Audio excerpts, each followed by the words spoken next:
Hello students, कैसे हैं आप सब लोग। स्वागत है आप सभी लोगों का हमारे इस यूट्यूब चैनल में। इसका नाम है वंसर। मैं हूं आकाश शर्मा। एक बार फिर आप लोगों के लिए एक नई वीडियो के साथ आया हूं और आज की वीडियो में हम जानने वाले हैं कि एग्ज़ाम के दौरान या फिर स्टडी के टाइम या स्टूडेंट लाइफ में हम कौन सी बड़ी गलतियां करते हैं जो हमको लास्ट समय में बहुत ज़्यादा भारी पड़ जाती हैं। तो आप लोगों को बता दें, ऐसी बहुत सारी गलतियाँ हैं जिनको हम इग्नोर कर देते हैं, लेकिन हमें इग्नोर नहीं करना चाहिए। उन गलतियों को हमें नहीं करना चाहिए, लेकिन फिर भी हम गलतियाँ करते हैं, जिसमें सबसे पहले नंबर का है टाइम मैनेजमेंट ना होना।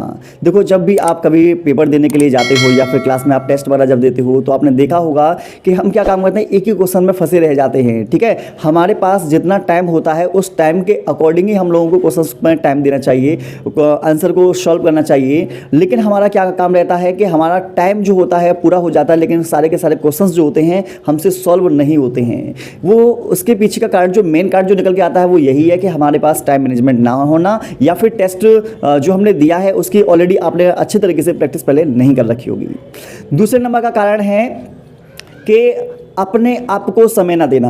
अपने आप को समय का मतलब है सेल्फ स्टडी के लिए समय ना देना, क्योंकि ज़्यादातर केस में आपको बता दें, जितने भी टॉपर्स लोग होते हैं, जितने भी अच्छे स्टूडेंट होते हैं, जो उनका स्कोर हाई रहता है टेस्ट में, उनमें इस बात को तुम पूछ कर देखना ज़रूर कि वो व्यक्ति घर पर स्टडी ज़रूर करते होंगे।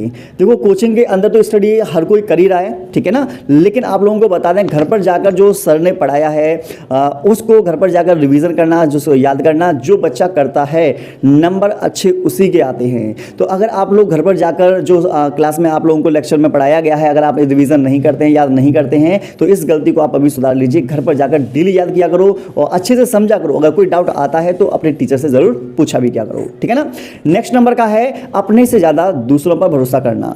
आपको बताते हैं, जब हम कोई टेस्ट क्लास में देते हैं या फिर मान लीजिए हम एग्जाम में कोई क्वेश्चन वगैरह हम सॉल्व करते हैं, तो ज़्यादातर हम ये नोटिस करते हैं कि जैसे हमने किसी ऑप्शन को बी मार रखा है, लेकिन हम उसमें डाउट हमें पैदा हो जाता है। लेकिन अगर हमने पीछे वाले से हमसे पूछा, पीछे वाले से अगर हम पूछते हैं कि इसका आंसर क्या आएगा, अगर उसने कह दिया ना कि डी आएगा आंसर, तो हम अपने को हटा देते हैं और डी वाला लगा देते हैं। देखो, सबसे पहली बात यह है कि जब एग्जाम में आप जाएं तो अपने आप पर भरोसा थोड़ा सा रखना चाहिए आप लोगों को। जो दूसरा वाला आप लोगों को क्वेश्चन का आंसर बता रहा है, ये वाली बात एकदम करेक्ट नहीं है कि वो एकदम सही बताएगा आप लोगों का। हो सकता है कि वो अपनी रैंक अच्छी बनाने के लिए आपको वो गलत ऑप्शन बता दे, ठीक है। या फिर ऐसा नहीं है कि आप इंटेलिजेंट कम है और वो बहुत ज़्यादा पढ़कर आया होगा, वो बहुत ज़्यादा इंटेलिजेंट जिससे आप पूछ रहे हो। तो ये वाली जो गलती है ज़्यादातर बच्चे करते हैं, लेकिन मेरा मानना यह है कि आप किसी से मत पूछो, आप खुद पढ़ के जाओ, खुद मेहनत करो और क्वेश्चन का आंसर आप खुद लगाइए, ठीक है ना। जिससे कि सही होगा तो आपका होगा, गलत होगा तो आपका होगा। अगर बाई चांस गलत निकल आता है तो तुम सारा का सारा जो भांडा है उसके ऊपर फोड़ दोगे, यार हमने उससे पूछा था, उसकी वजह से हमारा गलत हो गया। तो ऐसी गलती आप लोग बिल्कुल भी ना करें। नेक्स्ट नंबर का पॉइंट है हमारे पास कि क्लास में लेक्चर को ध्यान से ना सुनना और क्लास के अंदर बातें करना। देखो, ज़्यादातर केस में हर एक, मैं ये अपने स्टूडेंट की बात नहीं कर रहा हूँ, मैं हर एक जगह की बात यही कर रहा हूँ कि ज़्यादातर केस में जो बच्चा होता है वो फुल फोकस के साथ, बच्चे जो होते हैं वो टीचर्स के लेक्चर को सुनते नहीं हैं।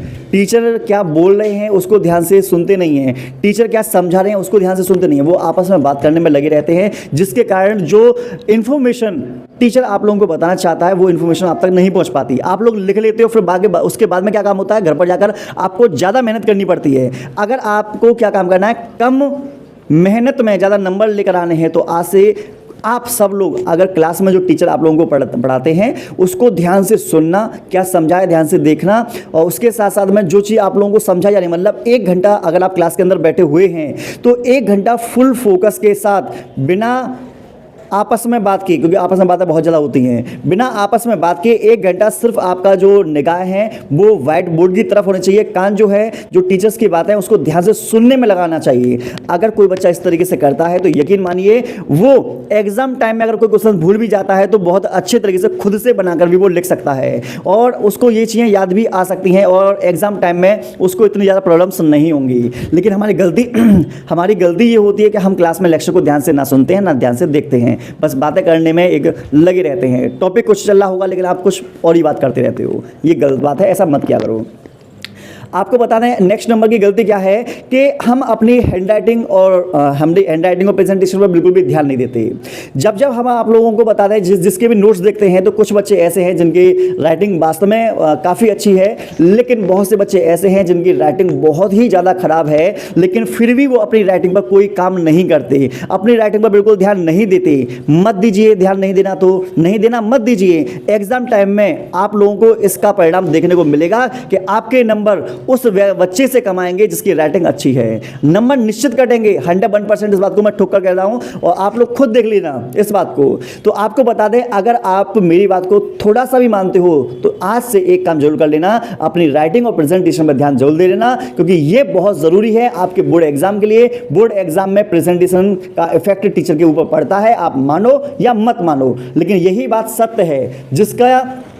जिसने मान लो कॉपी बहुत अच्छे तरीके से लिखी है, हैंडराइटिंग काफ़ी अच्छी है, स्पेस काफ़ी अच्छे, मतलब बीच बीच में स्पेस अच्छे तरीके से दे रखे हैं, ब्लैक ब्लू पेन का इस्तेमाल कर रखा है, अंडरलाइन कर रखी है कॉपी में, अंडरलाइन कर रखी है, या फिर मान लीजिए दोनों तरफ मान लो स्केल से मान लो लाइनिंग वगैरह खींच रखी है, कहीं पर भी काट पीट नहीं कर रखी है, डायग्राम्स बहुत अच्छे बनाए हैं। तो ऐसी कॉपी जब टीचर्स के पास जाती है तो 99% केस में टीचर जो होते हैं उनके नंबर नहीं काटते, ठीक है ना। तो अगर आप लोगों की राइटिंग सही नहीं है जिस बच्चे की, तो उसको राइटिंग इंप्रूव कर लेनी चाहिए।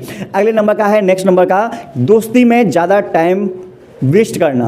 आप लोगों को बता दें कि स्टूडेंट की आपकी लाइफ है, मैं मानता हूं कि आप लोगों को मतलब कि दोस्ती बड़ा है, लेकिन मेरा मानना यह है कि सबसे पहले आप अपनी पढ़ाई पर ध्यान दिया करो, सबसे पहले आप अपने नोट्स को याद करने में टाइम दिया करो, चीज़ों को सीखने में लिया करो। ऐसा नहीं है कि सिर्फ आपने अपनी पढ़ाई में को छोड़कर आपने प्राथमिकता दोस्ती को दे दी। तो ऐसी जो गलती जो बच्चे करते हैं, मुझे नहीं लगता कि ये सही है।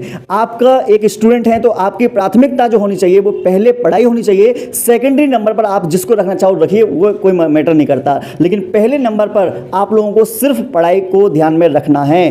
पढ़ाई के लिए अपने टाइम को मतलब कि टाइम लगाना है, पढ़ाई के लिए सोचना है, पढ़ाई के लिए ज़्यादातर अपने टाइम को लगाना होगा आप लोगों को। उसके बाद में आप लोग किसी में भी लगाइए, हमें कोई प्रॉब्लम नहीं है, लेकिन आप पढ़ाई को छोड़कर पहले आप यारी दोस्ती में समय लगाते हो, मोबाइल में समय लगाते हो, टीवी में समय लगाते हो, घूमने फिरने में समय लगाते हो, तो ये आपका जो समय है, ये आपका समय आप लोगों को बर्बाद कर देगा। अभी आप लोगों को नहीं पता चलेगा, लेकिन ये पता चलेगा जब एग्जाम हो चुके होंगे, जब आपके नंबर्स कम आएंगे, जब आपको नॉलेज नहीं होगी। जब नॉलेज नहीं होगी तो आप लोगों को बता दें, आपको कोई अच्छी जब नॉलेज नहीं होगी तो कोई अच्छी जॉब भी वही नहीं मिल पाती है, और आपको बहुत बड़ी प्रॉब्लम्स का सामना भी करना पड़ता है, क्योंकि आज के समय में कदर सिर्फ टैलेंट की है। अगर आप टैलेंटेड बंदे हैं, अगर आपके अंदर कोई टैलेंट है, तो आप कम पढ़े लिखे भी हैं तो भी आपका काम चल जाएगा टैलेंट के बलबूते पर। लेकिन आपको पता है टैलेंट तो जब आएगा ना जब आप अपने टैलेंट पर काम करोगे।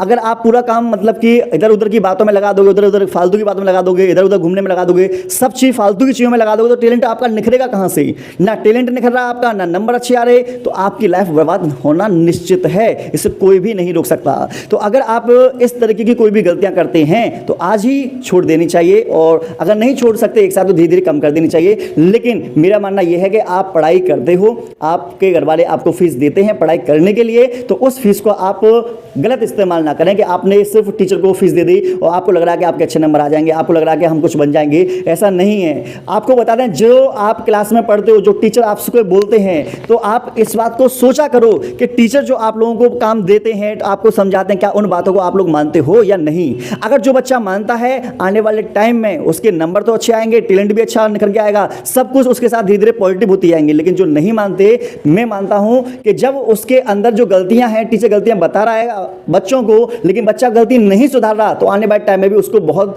ज़्यादा प्रॉब्लम का सामना करना पड़ेगा। क्यों? क्योंकि अभी तो हम हैं, आपको थोड़ा डांटेंगे, फटकारेंगे, वास्तव में आपको सुधारने के लिए। कोई टीचर की किसी से भी कोई दुश्मनी नहीं होती, सिर्फ टीचर चाहता है कि उसका जो बच्चा है वो सही सलामत रहे, मतलब अच्छे तरीके से सोचे, अच्छे तरीके से काम करे, ये चाहते हैं। आप किसी को लगता होगा मतलब कि वो टीचर डांट रहे हैं, तो आपको बता दें, डांट रहे हैं तो आपकी भलाई के लिए। अगर आपको अभी नहीं डांटा गया तो हो सकता है आने वाले टाइम में फिर आपको दुनिया जो है वो डांटेगी। अगर दुनिया डांटेगी तो वो आप लोगों को नहीं झेलने वाला। हम डांटेंगे तो हो सकता है कि आप अभी सहन कर जाओ, लेकिन जब आपको और लोग डांटेंगे तो वो आपसे सहन नहीं होगा, और हम ये नहीं चाहते कि कोई और आपको डांटे। तो इसलिए अपना समय ज़्यादा से ज़्यादा ज़्यादा से ज़्यादा अपनी पढ़ाई में लगाइए, अच्छी चीज़ों में लगाइए और समय को बिल्कुल भी वेस्ट मत कीजिए, क्योंकि किसी ने कहा है कि समय के पास इतना समय नहीं होता कि समय दोबारा तुम्हें आपको समय दे सके। जब हमें दोबारा समय नहीं मिलेगा तो हमारे पास जो अभी समय है उस समय का हमें अच्छे तरीके से यूज़ करना आना चाहिए। अगर आप लोगों को वीडियो पसंद आई हो तो वीडियो को लाइक शेयर सब्सक्राइब करना और अपने ऐसे दोस्त के पास भेजना जो वास्तव में गलतियां करता है, जिसकी बुद्धि थोड़ी भटक गई है, उसके पास इस वीडियो को जरूर शेयर करना। मिलते हैं नेक्स्ट वीडियो में।